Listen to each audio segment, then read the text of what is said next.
tipo de medicamentos inductores son los relajantes musculares. Hagamos un poco de fisiología. Acá ustedes tienen representada la placa neuromuscular.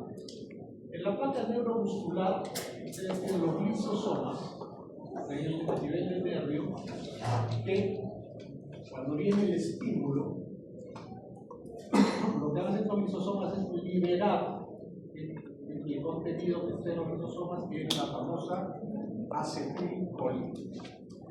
La acetilcolina viene, se une a los receptores del músculo y produce la despolarización muscular, ¿no? Entrada de sodio, de calcio, salida de potasio y se despolariza el músculo.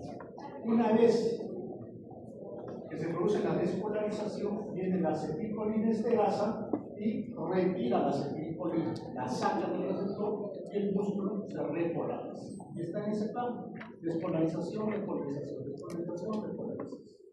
Y así se mantiene el tono muscular y todo, ¿cierto? Muy bien. ¿Qué hacen los relajantes musculares? Para empezar, tenemos dos tipos de relajantes musculares: los despolarizantes y los no despolarizantes. Los despolarizantes tenemos a la succinilcolina. ¿A su nombre a quién le recuerda? A la acetilcolina. Entonces, la succinil es prima de la acetilcolina. Y si es prima, tiene una estructura parecida, por lo tanto, cuando la administramos, ocupa los receptores de acetilcolina y se fija y evita que la acetilcolina actúe. Entonces, viene la succinil, se fija al receptor, produce despolarización. El problema es que viene la acetilcolina esterasa y no la puede sacar. Entonces, la acetilcolina se queda pegada al receptor. ¿Cuánto tiempo? 3 a 5 minutos. Es el tiempo en que produce la despolarización. Después se degrada y desaparece el efecto de la succinil. Después tenemos los no despolarizantes, epidona, bacterona, mercurio, bacterona. Esos, su tiempo de acción es más largo, 40, 60, 90 minutos, dependiendo de cuál de ellos es. Estos medicamentos, al actuar, actúan sobre la acetilcolina, ya no compiten con el canal, sino actúan sobre la acetilcolina y la capturan. Entonces evitan que la acetilcolina actúe sobre los receptores. El efecto es que el músculo estriado solo actúan sobre el músculo estriado, no sobre el músculo cardíaco ni sobre el músculo liso. Entonces el músculo queda paralizado completamente. Entonces que el paciente queda flácido, sin tono, contrario.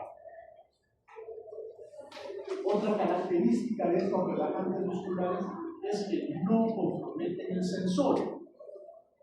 Entonces, el paciente, si nosotros no le practicamos un hipnótico, el paciente va a estar relajado, flácido, sin poder respirar, sin poderse mover, pero consciente.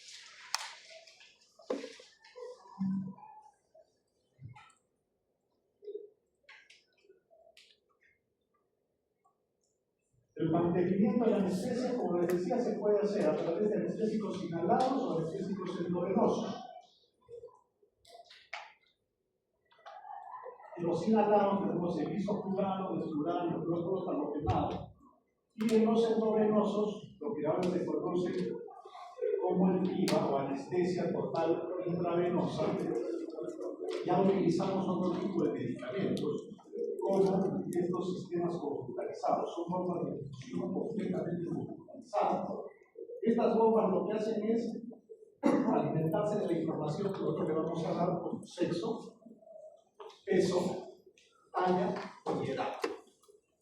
Con esos datos, estas computadoras van a hacer un cálculo del tejido magro, del tejido graso y del componente acuoso del organismo.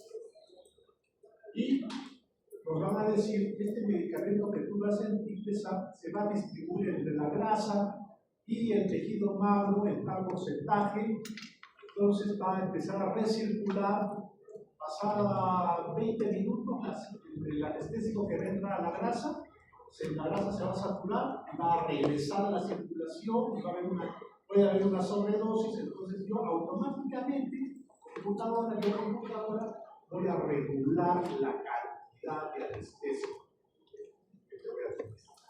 En otras palabras, inteligencia artificial ya nos está desplazando los anestesiólogos, lo único que empezamos ahora es cargar la información. La solita, la anestesia. Una anestesia completamente predecible.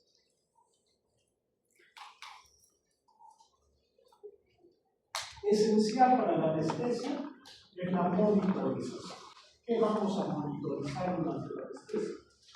Cuando se hizo una encuesta sobre a qué le tenía miedo el paciente sobre una cirugía, muchos dijeron, la gran mayoría de los pacientes, a la anestesia.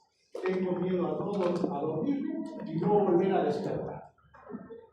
No le tenían miedo al cirujano, no le tenían miedo a la cirugía en sí, no le tenían miedo a no poder despertar. Fíjense que hay que dar. Durante años la anestesia fue satanizada. Pacientes que morían de quirófano escucha la anestesia. Hoy en día la anestesia es lo más seguro que puede haber.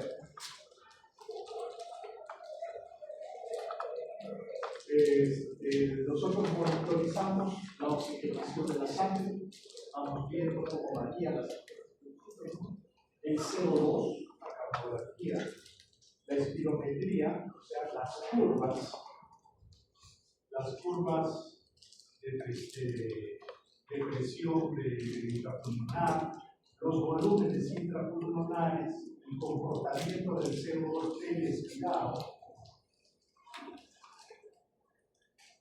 Además, se monitoriza todas las funciones vitales, presión arterial, frecuencia cardíaca, frecuencia respiratoria, saturación de oxígeno.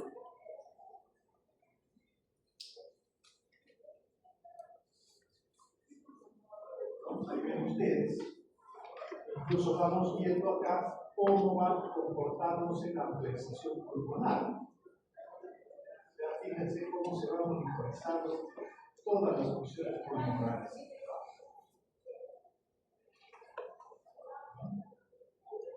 Y acá arriba tenemos la monitorización electrocardiográfica, la saturación parcial de oxígeno, la presión arterial, inclusive fíjense este valor que tenemos acá, este 47 que nosotros vemos ahí, corresponde a la medida del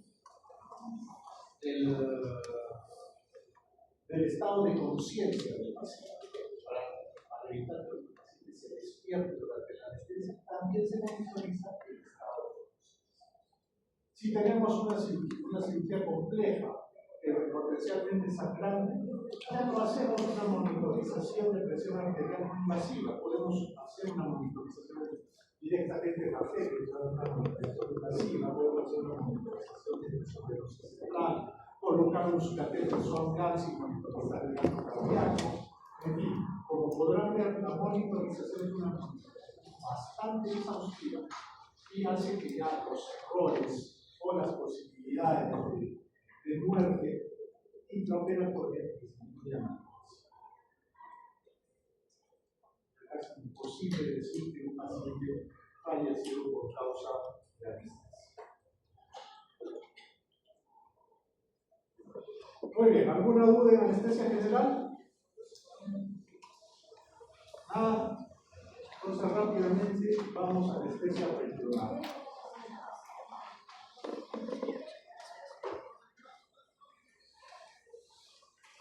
¿Cómo actúan los anestésicos locales?